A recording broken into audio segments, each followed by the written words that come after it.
There's a random elevator on the side of the Biotechnology building at Cal Poly.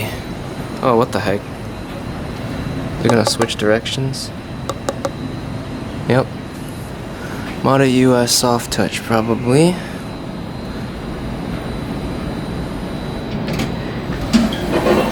What do you know?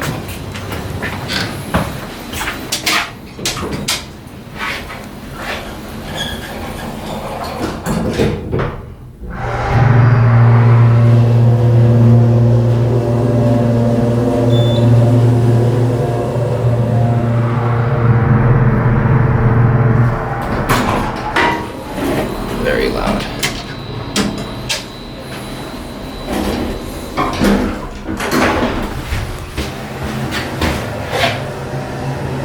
I like that. You can tell a machine did that and not a person.